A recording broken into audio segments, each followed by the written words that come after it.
So I was inspired to make this video after watching this old Tony's video where he was grinding in a new surface grinder mag chuck and showed off his homemade grinder. This is Matt's KMG store-bought. But we've made a couple of jigs. I'll show those a little bit later. So the project today is to create some standoffs below the platen so that when Matt hollow grinds, that his jigs will be below the center of gravity. So we'll set this up and figure out how long the standoffs need to be.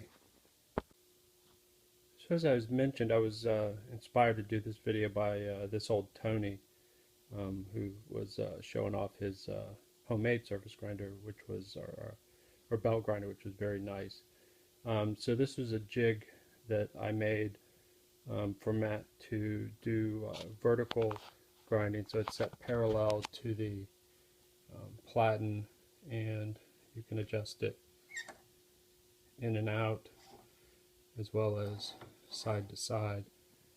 And then I also built another arm that would allow you to adjust the angle if you wanted to come at it from another angle. So thanks, Tony, for the inspiration, and we'll get on with the project. So these are the longest bolts I have in the shop right now. I guess a trip to the hardware store. But as you can see, that's probably still too short. The idea is that a knife blade would go into the jig and that you'd want to be grinding down in this area. So we probably still need a little bit more distance than that. So what we have there is maybe 1 3/4 inches. So I can always cut these down. So over at the milling machine, here's our victim, some 5/8 inch aluminum rod that will cut the length and then bore out the center to clearance the bolts. So we'll be using a 3/4 inch high-speed steel end mill. So I cut down 2 pieces a little bit longer than 2 3/4, and we'll just square up the ends with the end mill. So it really doesn't matter how long these are, but I guess if you've got machine tools and ability, you might as well make them the right size. So I've laid out a mark at 2 3/4 that we'll mill to. I've got the parts set up in the vise, and we're using a poor man's mill stop to ensure that both parts end up being the same.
call that good and set a mill stop, table stop, so that we can get to the same place.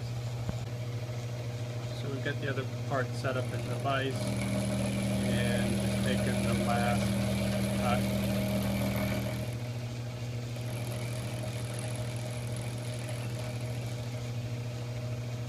And with any luck, it'll be the same size.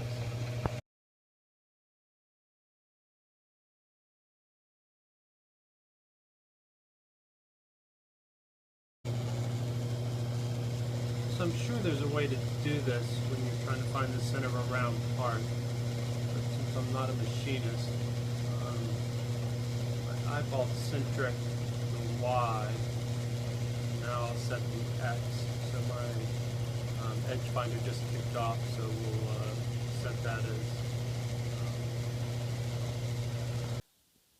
So I moved over the 100 thou for the edge finder, and then the part is 225, so then I moved over 312 and a half on the dials. So now we'll center up the Y direction. So I'll be using a 3/8 inch end mill to punch a hole through the center for the bolt. That should give me a couple thou clearance. I've also got a, I think it's a letter V reamer if I've got to use that. Figuring that I'll probably have to go from both sides. I set up a vise stop to help out with that. I've got the part set on a parallel and using a shop-made V-block. But you can see that, as Tom would say, it looks fairly eyeball centric.